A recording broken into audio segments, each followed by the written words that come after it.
we're going to look at the pink sheet first. So go to the pink sheet. That's pretty much what I'm going to focus on entirely. And the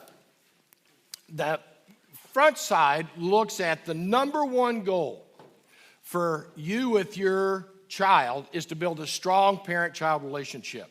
So the front side is going to go through how do you build this strong parent-child relationship, okay?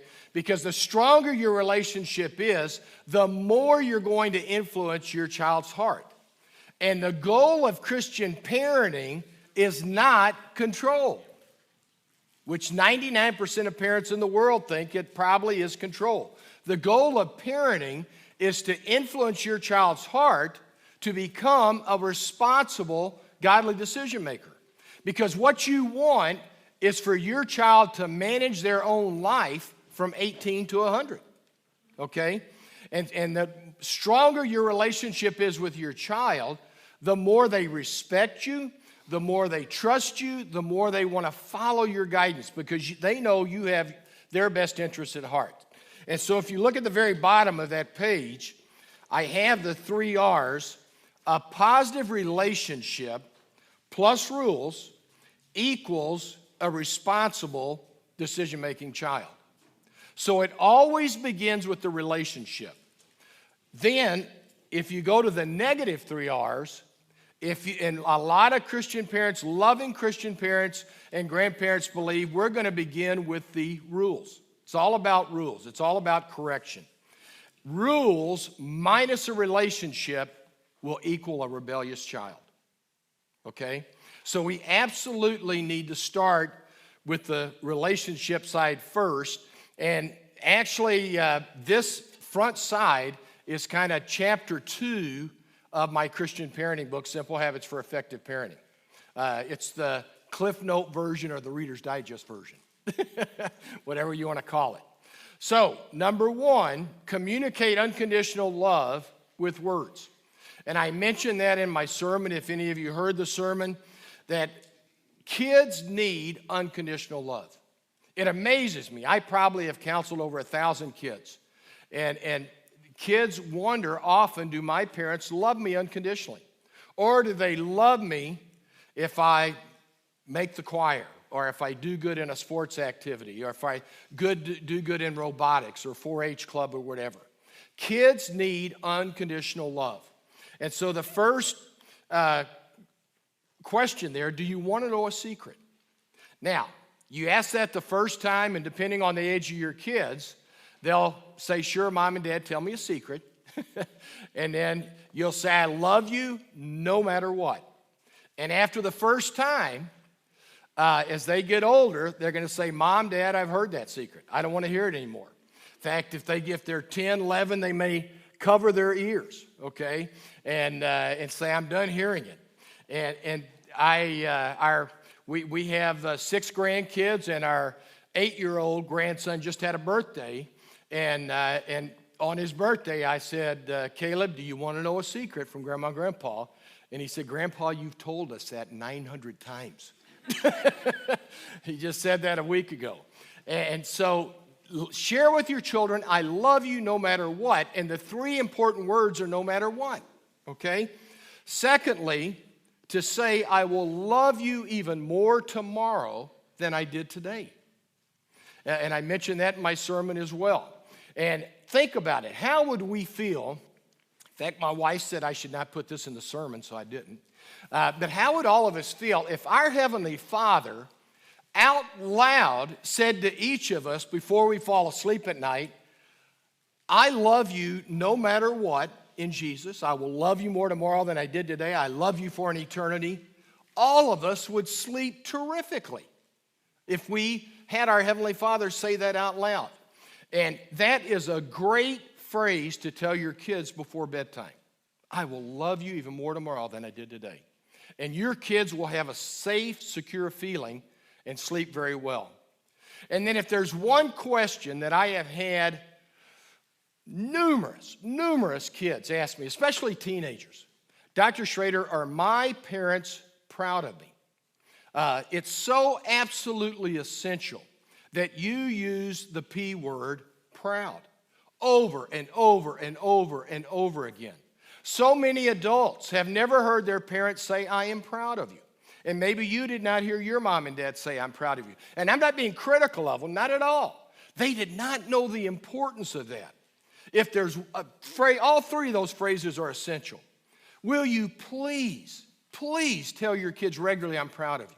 And the best spot to do that, we take our grandkids, we have two boys that are 44 and 41, and our older son and his wife live in the Indianapolis area, and we take our three grandkids to school on Thursday morning.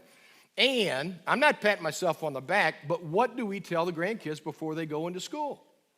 We are proud of you, and we love you no matter what, and we're going to love you more tomorrow than we did today. And they always say, you said that over and over. We know it, but they do want to hear it, okay?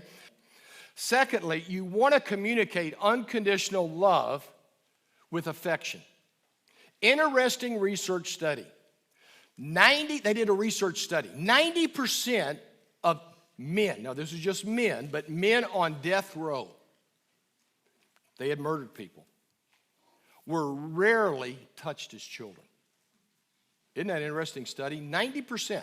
When you and I shake hands, our blood pressure lowers, okay? And there's just been numerous studies done on the benefit of touch. UCLA did a research study that to determine how many touches does it take for a woman to stay emotionally healthy. The study found that women need 8 to 12 touches a day to stay emotionally healthy. Now, they didn't do a research study on us guys, and I can say this since I'm a guy, but no amount of touches will make a man emotionally healthy. Hold on, guys, don't get mad at me. You guys don't cancel me out yet, okay? But touch is that important, you know. Touch your kids over and over and over. What I have found happens, and I don't know the ages of your kids, but up until about the age of 8, there's a lot of touching because there's so much kind of close supervision. After the age of 8, it starts to drop off. And one of the things that I have helped numerous teenagers with suicidal ideation and I tell teenagers, your mom and dad are going to give you a hug, and if you're mad, be mad at me because I've told them to do that. And you need to hug them back. And it just amazes me how that has helped so many teenagers with their suicidal ideation, along with those 3 unconditional love statements in number 1, okay? So make sure there's a lot of touches. Look at number 3. A lot of this information is all critically important and essential. Positive labels are one of the biggest things that you can do for your kids.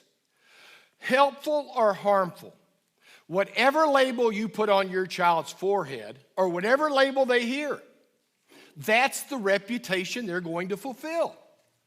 If a child is told you're lazy, they're going to be lazy. You are so disorganized, they're going to be disorganized. You are so obnoxious, they're going to be obnoxious. Now, on the other hand, and I would encourage you, it's good, I can say to all of you, thank you for wanting to be the most effective Christian parent you can be. That is terrific. When I say to you, I appreciate you wanting to be an effective parent for the sake of your child, that just kind of lifts your self-worth, doesn't it? So use the word appreciate.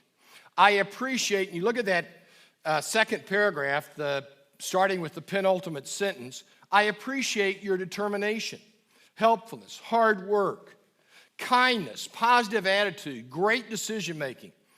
Over and over and over, label your children with positive labels.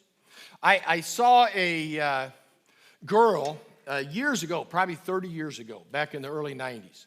And her mom brought her in, and before I could get with mom, have the daughter wait in the lobby, the mom said, Dr. Schrader, we're bringing our daughter to you because she's extremely shy.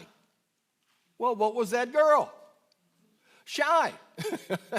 And so I got with mom in private, and I said, Mom, you and Dad, whenever she talks, will you please say, I appreciate that you're a good talker. I appreciate how well you communicate. And just give her that positive label over and over, and I want you to contact her teachers and tell them when she talks, to tell her I appreciate how good you are at talking.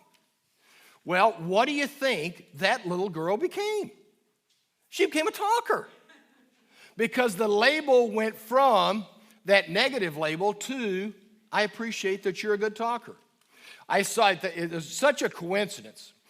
This was September, I saw that little girl, and I also saw a little boy, 6 or 7, I think at the time, and he was extremely mean. In fact, Mom brought him in, and again, I guess it was my mistake. I should have let the youngster sit in the lobby, but I always have moms and dads appreciate their kids at the beginning of a session, the first session, with an I appreciate. But Mom said, again, Dr. Schrader, we're bringing our son to you because he's so mean. It's September, but the teacher doesn't want him in school. He's that mean, and he's mean at home. Well, and by the way, I forgot to mention, with that little girl who was a talker, I asked her a few questions in my office, and she started saying a few sentences, and I said to her, may I call you Miss Talker? Right away, gave the label, and she smiled at me and said, sure, Dr. Schrader. And so every time I saw her, did I ever call her name? Never. What did I call her? Miss Talker. Well, this little boy who was mean was sitting very nice on the sofa next to his mom, and I said, you are sitting so nice there. May I call you Mr. Nice? Probably never had anybody call him Mr. Nice. And he smiled at me and said, sure, Dr. Schrader. And so every time I saw that little boy, what did I call him? Mr. Nice, okay? And I, again, got with Mom in private. And by the way, sometimes parents will say, Dr. Schrader, you're a pastor and you're telling us to lie? I don't want you to lie. Don't be insincere and don't use flattery. Catch your child doing right and then give them that positive label, okay? And so I told Mom in private, when your son is nice with his siblings, with anyone, say, I appreciate how nice you are. And tell the teacher, I appreciate how nice you are, okay? And February, so about 6 months later, what had that little boy become? Mr. Nice. And I talk about this in my book. I don't know if I mentioned this, but I asked him, Mr. Nice, how long are you going to be Mr. Nice? And he looked at me, and you know how 6- and 7-year-old kids are. He said, Dr. Schrader, 200 more days. I said, come over here. So he came off the sofa, and a lot of times I will do this with kids. I wrote on his forehead, nice, and I said, now you're going to be nice till the day you go to heaven, okay? And so he had that label, but he became Mr. Nice. So what is good to do, no matter, I have deficits, we all have deficits. Try to identify 2 deficits for each of your kids if you have more than one child, and then counter it with a positive label and make it positive.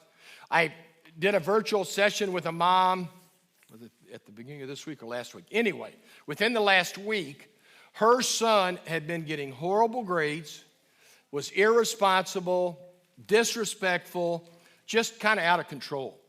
And so Mom and I came up with 2 labels, respectful and organized. And I said, Mom, contact all his teachers at school. He's, you got to remember, he's 11, I think. And tell the teachers when he's respectful to say, I appreciate how respectful you were today. When he's organized in the classroom, I appreciate how organized he is. Now, that was back, I first saw her in early November. When I counseled with her the other day, you know what she said? Our son is having a terrific second semester. The teacher says he's organized. And we're telling him he's organized. The teacher says he has become respectful. And he's more respectful at home. Now, that's not a magical pill, but that is absolutely huge, whatever label you put on your kids' foreheads. I think Pastor Kevin mentioned in one of the services, I always say I'm the only counselor in the United States that has been a head varsity high school football coach and a head varsity high school basketball coach. When I was in Michigan as a head varsity high school basketball coach, and I don't know how much you remember about basketball, he hadn't played for a few years, but they kept talking about this kid in East Lansing. I'd call up the reporter to talk about our game, and the Detroit News reporter would keep talking about this kid in East Lansing, and then the reporters started calling him Magic. Anybody know what Magic's last name was? Johnson. Yeah, he just became Magic. And he went on, of course, to have a good college career and play in the NBA. But everyone called him Magic. Now, he was a really good basketball player. Maybe he still would have made it. But that certainly did not help because he thought he was Magic on the basketball court. So will you please give your kids positive labels and your grandkids positive labels? Then, got to check the time here. Mutual respect. Kids, go to number 4, kids are going to breathe in the family air, okay? And so more things are caught than taught. Example is not the best teacher. Example is the only teacher. Absolutely essential that you give your kids mutual respect. They can disagree with you. You can disagree with them, but there needs to be mutual respect in order to have that strong parent-child relationship. And then look at number 5. Sarcasm lowers self-esteem in a heartbeat. The Greek language, the word for sarcasm means tearing of flesh. Tearing of flesh. 98% of people can be sarcastic, okay? Most of the time, sarcasm makes someone the butt of the joke. And sarcasm lowers self-esteem in a heartbeat. And it just amazes me. One of the first things I do in the first or second session is I suggest to parents, I say, I don't want you to feel guilty. Do not ever be sarcastic with your kids. Now, is it good to tease with your kids? Sure. But teasing does not make your children the butt of the joke. Okay? And sarcasm does. Sarcasm is an emotional slap. Sarcasm is saying you just can't take a joke. No, I often say sarcasm is like eating ice cream with vinegar on it. Now, are we having that for dessert, Pastor Kevin, ice cream with vinegar? No, okay. No matter how good the ice cream is, the vinegar is going to make it taste horrible. So with a sarcastic comment, no matter how good the sarcasm is, the child is going to be crying on the inside. I do a lot of speaking. I just spoke to a Rotary Club, a big Rotary Club in the Indianapolis area, a suburb, and the president of the Rotary Club is in our neighborhood, and she said, Randy, will you come speak? And I talked about communication, the key to rewarding relationships. Well, what do you think I ask everyone to avoid? Sarcasm. And our neighbor said, had a different sheet. She said, I put that sheet on the refrigerator. She said, I never realized how that was hurting our family relationships. She's probably about early 60s, has kids out of the house, and has grandchildren. But people don't realize how damaging sarcasm is. If you're married, do not be sarcastic with your spouse. Ever, ever, ever. I'm begging you. But it's your choice. Then, number 6, date your child monthly. Once a month, take your child out to eat at a place that they want to go eat, okay? And they get to pick the place all the way to the date, all the way during the date, all the way home. Avoid the C's. Do not correct, do not criticize, do not complain, do not condemn. Okay? Absolutely essential. I saw a 15-year-old, and I mentioned this in my book, my parenting book, but when he came in with his dad, he pointed and he said, Dad, you sit in that chair, I'm sitting on the sofa. He would not let his dad even sit with him on the sofa. And so I talked with Dad. Mom did not come. I talked with Dad and son, and I'm a huge believer, especially for teenagers. I'm a huge believer in that Date Your Child Monthly. And so I asked the 15-year-old, I said, will you please go out to eat lunch with your dad this Saturday? Now, never forget it, he looked at me and he said, Dr. Schrader, have you been hearing me? I don't like my dad. And so I put on my psychologist hat, found out his 2 favorite restaurants, narrowed it down to an Italian restaurant, and looked at Dad, convinced son, will you please just as an experiment go out to eat lunch with your dad? I said, there's not going to be any problem talk. Your dad's going to avoid the C's. And I looked at Dad and I said, Dad, will you please not criticize, not correct, not complain, not condemn? All the way to the Italian restaurant, all the time during the meal, all the way home. Dad shook his head yes, and I said, 15-year-old, your dad's going to abide by that. He's going to hear my words echoing in his ears. Well, they went to the restaurant. Halfway through the meal, you know what the 15-year-old did? Put his hands in his spaghetti and stuffed it in his mouth. Now, Dad could hear Dr. Schrader's words echoing in his ears. No complaining, no criticizing. Dad just kept eating. 15-year-old finished his meal with his hands. Had spaghetti all over the place. Now, I will say this. Dad had more self-discipline and self-control than me. Because Dad said nothing during the meal. Dad said nothing on the way home. And if you can believe it, Dad said nothing Saturday afternoon, nothing Sunday, nothing Monday. Tuesday, when Dad came home from work, Dad asked his son, if you pick that Italian restaurant for our monthly date, will you please use a fork next time? What do you think the 15-year-old did? He smiled real big and said, sure, Dad. What do you think that did to that father-son relationship? Turned it all around. Dad started using and Mom started using these specific words and guidelines on this sheet. And now it's at that time I didn't have my Christian parenting book. And it had just made a huge difference in their relationship. And I have seen that over and over and over. So Date Your Child Monthly. And sometimes parents will say, well, can it be mom and dad and child? No, it needs to be just mom with the child, dad with the child. Your eyes are windows to each other's hearts.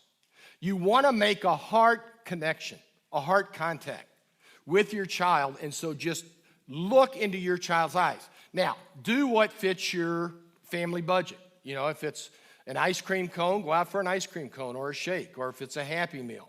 You know, if kids get older and your budget can afford it, do Applebee's or Cheddar's or whatever, okay? But let your child pick the date you're made. Then, number 7, encouragement aimed at effort and improvement. To encourage your child, always focus only on effort and improvement. Think about the parable of the talents. One received 1 talent, 1 2, 1 5 talents. The ones with 2 and 5 doubled their talents, and Jesus said, great job. The one with 1 talent buried their talent, and Jesus said, you are lazy. You're wicked. So Jesus, our Savior, is only concerned about effort and improvement. As I mentioned to you, I probably have helped 1,000 kids, and I go over their report card with them, or I go through their school. I have never one time out of thousands of hours asked a child their grade. In fact, I tell kids, I don't care about your grades. And I tell mom and dad, you don't care about their grades, okay? All that you're concerned with is their effort. Now, you see the 2 questions under number 7. How was your effort from A- to D-? Thousands and thousands or hundreds of thousands of times, I have asked kids to go through each of their classes and grade their effort from A- to D-. And if they say, Dr. Schrader, my effort was a B- in this class. Well, look at the second question. What can you do? I used to just go up by 1/3. What can you do to improve your effort by 1/3 to a B? Okay? don't want to offend Redeemer Lutheran School. I don't know if you have bumper stickers that say my child's an honor student, but I don't like those bumper stickers. There could be a child, because we don't want to focus on achievement and accomplishment. You have talents and gifts that I don't have. I may have a few talents and gifts that you don't have. We want to focus on effort and improvement, okay? On those bumper stickers, there could be a child with a very high IQ, maybe a genius IQ, and they don't have to do any work, but yet, because they're so smart, they get A's and B's, okay? And they make the honor roll. There could be another child with a very low IQ who really gives an A- effort in every single class. But because their IQ is not that high, they only achieve B's and C's. So they don't make the honor roll. Who is God in heaven proud of? God in heaven is proud of that child that gave an A- effort in every class and got C's and B's versus that youngster who really, giving even an A- effort, would just get straight A's because they're so smart. So always focus on your kids' effort and improvement, not their achievement and accomplishment, okay? Then, look at number 8. When you have anything important to share with your child, lower your voice to just above a whisper. You want to talk to your child, I wish I had a better analogy, like a dog. Now, what do I mean by that? A dog does not hear the words, okay? In fact, research has found 93% of what we say to someone else comes through our tone of voice and body language. 93%. Only 7% comes from our words, okay? So if I had a dog right here and I petted the dog and I said, "You are just a vicious, brutal, mean beast," what's that dog going to do? Wag its tail and want me to keep petting it. Now, I can take the same dog, change my facial expression, change my tone of voice, I'm not going to raise it that loud, and say, "You are a kind and a caring and a compassionate animal." Well, what's the dog going to do? Cower down, afraid I'm going to hit it, okay? So your children, your grandchildren, do not hear your words. They hear your tone of voice and your body language. So absolutely ask yourself, is this an emergency? I saw a 15-year-old and his dad always getting into it, and the police were almost continually being called to the home. In fact, went to the Lutheran high school when my wife and I used to live in Fort Wayne. And the dad started implementing everything on this sheet because he and his son could get into it. He was big, his son was big, kind of get physical, and that's why the police were called. Dad started asking, is this an emergency? You see that question at the end there? Are most things in life, life and death? No. So if he was frustrated with his son, he would ask himself, is this an emergency? He would say no. He would wait till the next day to talk to his son, just above a whisper in a low and slow voice, respectful voice. He and his son, their relationship turned around. Unbelievable how that made a difference, okay? Apologizing, forgiving. I mentioned this in my sermon if you heard that, but there are 3 parts to apologizing, forgiving. I'm sorry I hurt you by, will you please forgive me? And then I forgive you. With God's help, I'll work at forgiving you. And what is interesting, actually, my doctoral dissertation, my PhD dissertation, was on the benefits of apologizing and forgiving for Christian marriage. And I wrote 350 pages. And in my Christian marriage book, I intentionally, my Christian marriage book, my Christian parenting book are both about that thick. I intentionally wanted to basically have a lot of meat and not a lot of fat, okay? So I condensed down that 350 pages. And that's the first chapter in my Christian marriage book.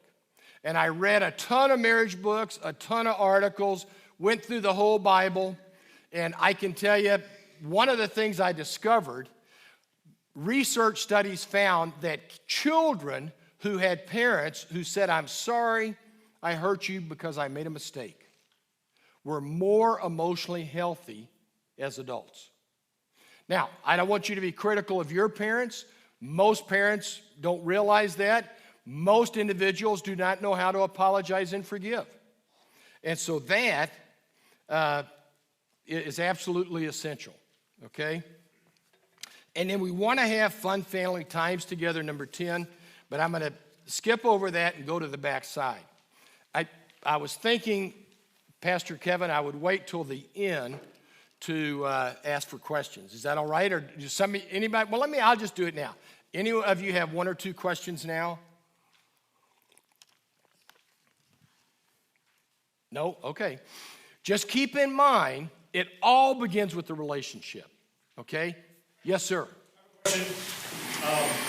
Is there a way to do like some type of counseling in home where you kind of separate your emotions and say you have like a time or a room or something in your house where, okay, just, maybe you're just a little bit emotionally detached where you can ask different questions or give them an avenue to ask certain questions that maybe they are embarrassed to ask a parent or something like that. I apologize, I'm not quite following your question. You're saying where the parent is trying to counsel the child? Sure, here, you just give them a different setting at home where you sit down and you can discuss things that aren't play-oriented or teaching-oriented or judgmental at all. That's a great question, and one of the things, if you look on the backside at number 17, and I apologize, I have a mistake there. I just noticed that the other day. What you want to do is always be seated. If you're married, when you and your spouse have a serious discussion, always sit down. Standing's an intimidating posture, okay? The other thing you want to do, kind of to answer your question, is always have a tense topic, serious discussion after 9 in the morning, before 7 at night. And it says inside the 9s there, that's what I suggest for couples. Okay, that's a mistake. So it should be after 9 in the morning, before 7 at night, and you can massage those times, okay? But if our feelings are tender, we have a more difficult time listening and looking for solutions, okay? And we have a much more tendency when we're not in a pleasant mood to attack. And we don't want to attack our kids. So make sure you're always seated. Make sure you're always after 9 in the morning, before 7 at night, when the kids aren't tired and you're not tired. And the other thing I would say, sir, is ask a lot of how and what questions. What we want to do is be like Socrates, okay? Jesus asked 307 questions in the Bible. 307. Jesus taught through questions, okay? The Socratic method is to ask questions. And so that is an important way to have good, serious discussions with your youngster, okay? Now, let me just look at some of the high points on this backside, because the backside is basically the Reader's Digest version of chapter 3. How do you lovingly discipline your children, okay? And look at number 11. Again, the goal of Christian parenting is to help your kids be excellent decision makers, not to control them. And that is mentioned in number 12. God could have controlled Adam and Eve. Could God have prevented Adam and Eve from eating the fruit? Sure he could have, but he didn't. What was God seeking? He was seeking obedience. What does the Bible say? Say, children, obey your parents, for that pleases the Lord, okay? And so that's what you want, is to have your kids become good decision makers. Parents can keep their eyes on their kids up until about the age of 12. After the age of 12, when kids are out on their own, they're going to make their decisions about cigarettes and alcohol and drugs and you name it, okay, all those various temptations. And so now what's going to be the biggest thing is, how did mom and dad influence a child's heart, okay? And so that's what counts. If you look at that last sentence in number 11, I think the biggest challenge for parents, and a lot of parents make this mistake, is to give a child too many chances. And if you are saying your child's name, I tell you what, I am sweating. If it's okay, I'm going to take my jacket off. You'll see how much I am sweating. But if you give your child too many chances, they know where the line in the sand is. Are my mom and dad going to give me 5 chances, 6 chances, 7 chances? How many chances did God give Adam and Eve? 1. Adam and Eve goofed up, and God said what? You decided to leave the garden because you ate the fruit. Now, Adam and Eve probably said, hold on, God. If we would have known we're going to have to leave the Garden of Eden, we wouldn't have done that. I don't know the conversation. You don't know the conversation. But God didn't say, well, you're right. Let me give you a second chance. No, immediately. And so what you want to be as a mom and dad, and you can give a second chance. I'm going to mention that. But we don't want to go more than 2 in my professional opinion. Is to be decisive, be consistent, be firm, and don't keep saying your child's name over and over and over and over again, okay? And then we looked at number 12. Number 13, by the time a child's a senior in high school, they should be making all their own decisions under parental guidance. All their own decisions, okay? Almost. So if a senior in high school says, Mom, Dad, I want to stay out till 3 in the morning, as mom and dad, you're not going to say, well, God bless you, have fun. But after high school, a youngster has 2 choices. They can get a job and get an apartment. Who decides their curfew? They do. Or they can go away to college. Who decides their curfew? They do, okay? So you want your youngster, again, to manage their life from 18 to 100 on their own, okay? And then look at number 14. Briefness is leadership. Silence is leadership. And I'm going to give you some ideas how to be brief and how to be silent, okay? But you want to avoid parent deafness. In the history of the world, in fact, look at number 18. You may think I've lost my mind. There's no such thing as an argumentative child. There are only argumentative parents. And that is true. And most parents, well, what does 1 Corinthians 13 say? When I was a child, I thought like a child, I reasoned like a child. In the history of the world, a parent has never won an argument with a child. Did my parents win any arguments with me? No, they couldn't convince me. Did your parents win any arguments with you? No, okay? Because we reason like a child. So don't go to create parent deafness. Briefness is leadership, silence is leadership.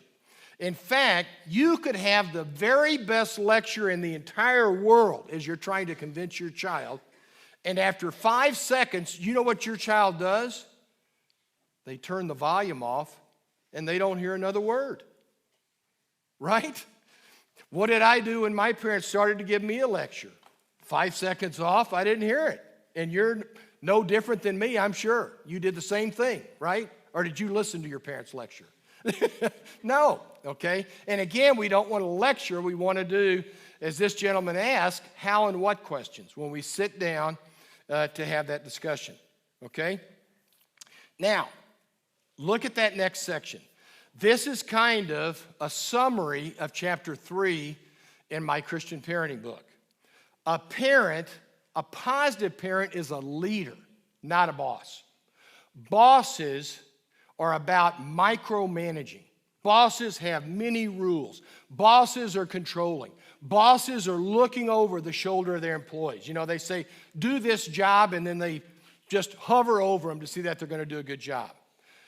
Controlling is not healthy, okay, because your child's not learning to make good decisions. Leaders, if you work for a leader, They'll give you a job to do, and then they step back and let you do it because they want you to grow into that job, and they want you to be successful on their own. Because when you're successful in that job, that helps the company. When your youngster grows as a young person and makes good decisions, now they are going to be responsible, godly adults one day, okay? And so that's absolutely essential to be a leader, not a boss. Now, if you look under 13, that second paragraph, pull the plug on the power struggle. Memorize and say low and slow, I'm sorry. If I were your age, I'd probably feel the same way. I love you too much to argue with you. Or, I'm sorry you feel that way. Okay? I'm going to go back to the teenager who wants to stay out till 3 in the morning. Any of you have teenagers? Yes? Okay. Well, all of you probably wanted to stay out till 3 in the morning when you were a teenager. Okay? If mom and dad, probably 99% of the time, are going to say, no, you're not staying out till 3 in the morning. Okay? Well, what is the teenager going to ask? Why not? Mom and dad could be Jesus and say, well, after midnight, you're more likely to get into mischief. After midnight, people are drinking and driving, and they could run into you. After midnight, there's a bunch of kooks out there, and you might get hurt. Do you think your teenager is going to look at you and say, Mom and Dad, those are wonderful reasons. I don't want to stay out till 3 in the morning anymore. No, they're not going to agree. What does 1 Corinthians say? When I was a child, I reasoned like a child. Okay? So you might as well not reason. Now, if you look at that last sentence, when you have doubts, please convince me or share your reasons why it's a good idea to stay out till 3 in the morning. Okay? Who's your high school youth person? Okay. If the teenager says Jamie Nichols is going to get a bunch of chaperones, we're going to have a devotion, we're going to get pizzas, we're going to play games, we're going to watch a movie, and then at 3 o'clock, Jamie rented a bus and is taking all of us home, do you change your mind and let your teenager stay out till 3 in the morning now? Probably, okay? Because they're going to grow in their faith in Christ, and it's a church activity, okay? But who came up with the reasons? The teenager. You're not going to ever have the best reasons where your kids are going to agree with you. So you might as well pull the plug on the power struggle and just not argue and either say, please convince me or share your reasons. Now, if the teenager says, all my friends are staying out till 3 and we all have false IDs and we're going to a bar, well, of course, mom and dad are going to say no, and the teenager is going to say, why not? And then look at those phrases. What are you going to say? I'm sorry, if I were your age, I'd probably feel the same way. I love you too much to argue with you. But mom, dad, you're too strict. Well, I'm sorry you feel that way. And then just walk away. Okay? Going to run out of time here. Look at number 19. This is the way, 19, 20, and 21 is the way you lovingly apply discipline, okay? And Pastor Kevin, I'm content to go to 1:30 if that's all right with you. Okay, so always ask politely, will you please? I've had thousands of parents that I've spoken to, that I've seen at the grocery store, it said, Dr. Schrader, that is unbelievable how much more my children are compliant when I ask them, will you please do this or will you please do that? Sentences are demands, commands, and orders, even if you use the rule of courtesy. If I said to all of you, please switch seats right now, that would be a demand, a command, or order, and you're thinking, Randy, why do we have to do that? Okay? And that would kind of hurt our friendship. Now, if I ask you, will you please switch seats, you're much more likely to comply because you still have freedom of choice. Even a 5-year-old wants to have freedom of choice. They don't want to be told, please do this, please do that. It's will you please do this? And psychologically, there was a research study that found will is softer on the ears than would, could, or can. Okay? So it's a will you please do this or will you please do that?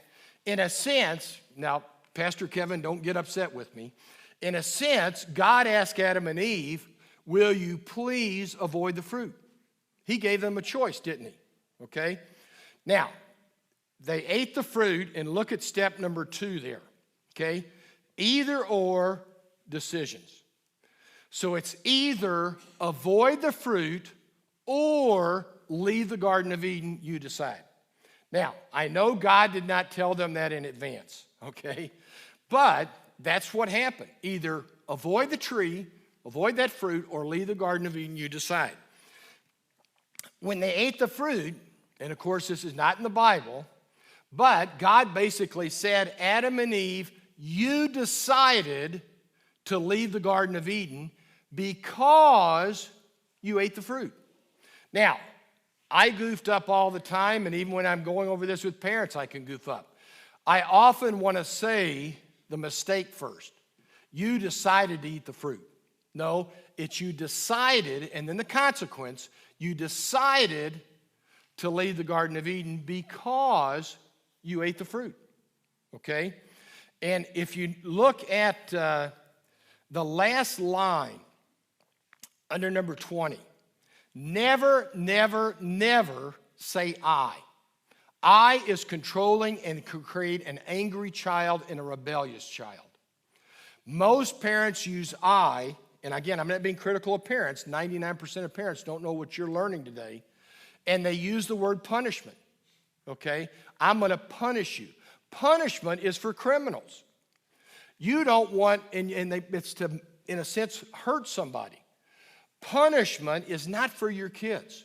You want your kids to be godly, responsible decision makers. And so it's always you decided because. It's not I. I saw a youngster who was 14, and parents brought him in. He had a ton of anger issues and eventually went to federal prison, okay? Because his parents, sadly, did not apply what we went over. And one of the things they didn't apply was the I. They like control. But anyway, he flunked his math class, and he came in with his mom and dad, and he was angry. And I mean, he had some real, you can imagine if he was always in trouble with the law and ended up in prison, but he had some real anger issues, okay? And he came in, he said, Dr. Schrader, he said, my mom and dad are making me go to summer school. They said, I have to go to summer school. We're making you. I had him go out into the waiting room, and I got with mom and dad, and I said, will you please say you decided to go to summer school because you didn't study, okay? Quit doing the I. Quit doing the we, okay? And they just never learned that. But the young man came back in during the session, and if you remember that front side, what do we want to do? When something's important, we want to speak just above a whisper, okay? So he sat down, and I said to him, David, you decided to go to summer school. Now, I didn't do the because. I wanted him to know the reason, okay? And he was really ticked off. He said, Dr. Schrader, did you hear me? My mom and dad told me I'm going to summer school. I said, David, you decided to go to summer school. I said it that way, I bet 30 times. Can you imagine that? I just kept saying soft, low, and slow. David, you decided to go to summer school. After about the 30th time, you know what David said? He said, Dr. Schrader, you're right. I didn't do my homework or study for my test. But his mom and dad love power and control and love saying I. Will you please always drop the I and just say you decided because, okay? And then Grandma's Law. Grandma's Law has de-stressed numerous families. It's a when you, then you. What would Grandma say to all of us? When you eat your vegetables, and I see my Aunt Gladys and Uncle Ken back there, she makes good pies. But Grandma would say, when you eat your vegetables, then you may have a piece of the pie I baked you. Okay? So it's a when you, then you. Notice at the end of that number 20, never say if you, then you. Most parents say if. And again, they don't know better. If says I don't believe in you. Okay? I say to all of you, when you start using these simple yet very effective parenting habits, then you will influence your child's heart to be a good decision maker. I believe in you. I know you're going to do it. It's just a matter of when. On the other hand, if I say to all of you, if you use these parenting skills, then you will influence your child's heart to be a good decision maker, I'm not sure you're going to do it. Because if says I don't believe in you. So it's always when you, then you. I'll give you two examples, okay? I saw a dad who came in without his wife. They had a 15-year-old daughter. And she would not clean her bathroom. And Dad, if you go back up to number 11, Dad told me, he said, Dr. Schrader, I've threatened her. We've intimidated, we've bargained. We can't get her to clean her bathroom. I said, Dad, relax. You're going to love when you, then you. Okay? I said, Dad, you go home. And remember, when it's something important, how's our tone of voice? Just above a whisper. And what 3 words do we use to get compliance? Let's say it out loud. Will you please?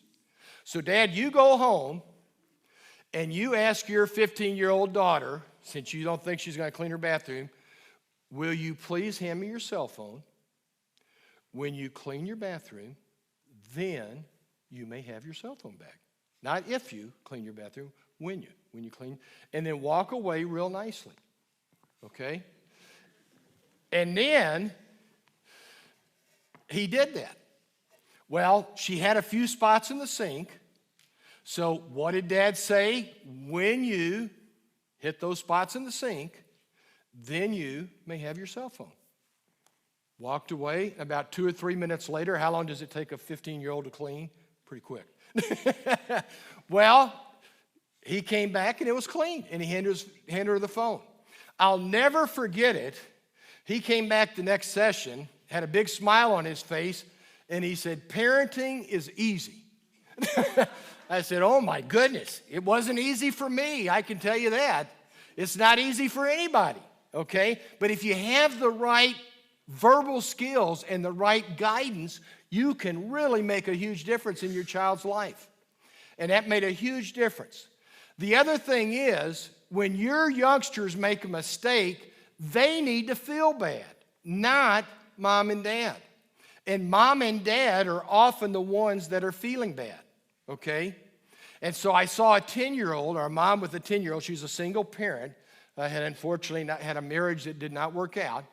And she came to see me on a Monday, and I'd been seeing her. I went over when you, then you, and she had a sad expression on her face. And I said, Mom, why are you sad? And she said, this was April, okay? Up north, it's cold. In fact, I think it was yesterday, we had -4 below where we live. Yikes. My wife and I love this weather. We love the grandkids and our son and daughter-in-law here, but we love the weather as well. But anyway, it was in April, and it was a pretty warm summer day, okay? And she went to her son. He got up, ate his bowl of cereal. She said, when you clean your bedroom, then you may play outside. She said her son stayed in his bedroom till 12 noon. And she said, I felt so bad for my son because it's a beautiful sunshiny day and he stayed in his bedroom 4 hours. I said, Mom, who made that decision, you or your son? She said, well, I guess he did. I said, you're right. I said, Mom, I will almost bet you all the money in the world. Next Saturday, let him eat his bowl of cereal and say to him at 8 o'clock, when you clean your bedroom, then you may play outside. And I bet you in a short period of time, your son's going to be outside playing because he learned what? I'm in charge of my life. And if I don't make good decisions, I got to sit inside till noon, okay? And how long does it take a 10-year-old boy to throw his clothes under the bed? Not very long, right? And so what, she went home, did that, and the next Monday when she came in, she had what? A big smile on her face because her son learned, I'm in charge of my life. My mom is giving me decisions, and when I make good decisions, I have a pretty enjoyable life. And I'm going to get my room clean so I can get outside and play. Okay? So, hopefully, again, strive for 1% improvement per week using these. If you're married, I hope it'll put you on the same page as mom and dad because that will de-stress your marriage. It'll help you parent your child the same way. The mother of all learning is repetition. And so the more you're doing this over and over and over, whether it's building a positive relationship with your kids or lovingly disciplining your child, the better decision maker your child will be from 18 to 100, making good decisions, okay? And then give yourself grace and mercy. Parenting was a challenge for me. Yeah, you can say, you're a parenting expert. True, but it was hard for me to be a dad, okay? And so it's going to be a challenge for you, but if we have the right tools, that can make the world a difference, okay? Pastor Kevin mentioned I did a parenting interview on Focus on the Family that is on YouTube. My marriage interview that was on Focus on the Family just came out Monday, okay? And I'm going to send that to Pastor Kevin. And then when I flew out in November to do my interviews, Focus on the Family had me talk for about 15 minutes on simple ways to build your child's self-confidence. And so I did that. I didn't know when it was going to come out, and I just actually looked last night, and they did it in two parts. Part one on simple ways to build your child's self-confidence, and a lot of it's just a review in my book, but it's still right there with you. And then there's a part two that just came out Saturday. So Friday was part one, so if you want to check that out as well, that's 15 minutes about how to build your child's self-confidence, okay? We've got a few minutes because then I know at 1:30 we're going to start on marriage. So any questions? Yes, sir. I have a question about number 8. When you said, ask yourself, is this an emergency? I didn't quite understand the purpose behind that question. Are you thoughtfully thinking, is this an emergency? To pause. Okay? Let me just give you a good example. Last night, probably all across Austin, there were teenagers who were late for curfew. Okay? If a teenager's curfew was 11:30 and they came home at 11:45, is that past 9 o'clock at night? Yes. Okay? Are mom and dad standing when the teenager comes home? Yes. Is the teenager standing? Yes. So it's probably going to lead to conflict, maybe yelling. And then what's that going to do to the teen parent-child relationship? It's going to create an emotional disconnect, right? So is it an emergency to address that late curfew right then? No. What mom and dad need to do is look at their watch, and so the teenager sees, hey, we see you're late for curfew. And then tell the teenager, sleep good, we're going to bed. And what's the teenager going to do all night? Squirm and not sleep and wonder, what are my consequences tomorrow? And then after 9 o'clock in the morning, on Saturday, probably more like 11, because teenagers don't get up before 11, do they? Or did you? And say, we need your help, sit down at the table, what are the reasons you were late for curfew, and then talk about it, and slow it down, and it doesn't have to be addressed right there at 11:45, because that will lead to a blow-up. Does that kind of explain it? Other questions? Yes, ma'am. Talking about concepts Yes, ma'am. You have it as an example, how you don't use natural consequences for long-term consequences, like not brushing teeth. So how do you approach something like that with a 6-year-old? Yeah, I would do an either or, you decide. You know, either brush your teeth or you're not going to get your favorite TV show. Or do a when you, then you. When you brush your teeth, then you may watch your TV show that we'll put on. Okay? So it's putting the choice in their lap. You could really do either one, either or you decide, or when you, then you. Yeah. Okay? Yes, ma'am. So my question kind of builds off of that, and it's with when something like Grandma's Law starts to bleed into number 11 in bargaining, and how do you know the difference between when you're always bargaining with your students and you're using examples such as 2021? Well, I think the biggest thing is that they get one chance. The other thing you can do rather than bargain is to use what's called the 3-part assertive statement. First part is to be an echo, I heard you say, and then you don't ever use but. But is an eraser. I say to all of you, I really appreciate your desire to be loving Christian parents, but, well, I just erased it, okay? So it's always and then you say what's healthy. You know, I heard you say you don't want to brush your teeth, and it's healthy for your teeth's sake to brush your teeth, okay? And you can do that over and over. I saw a mom years ago, a single mom, whose 17-year-old son was a challenge, okay? And I went over the 3-part, and he was always wearing her down. She just couldn't tell him no, being a single mom. Well, I saw her at a Friday afternoon.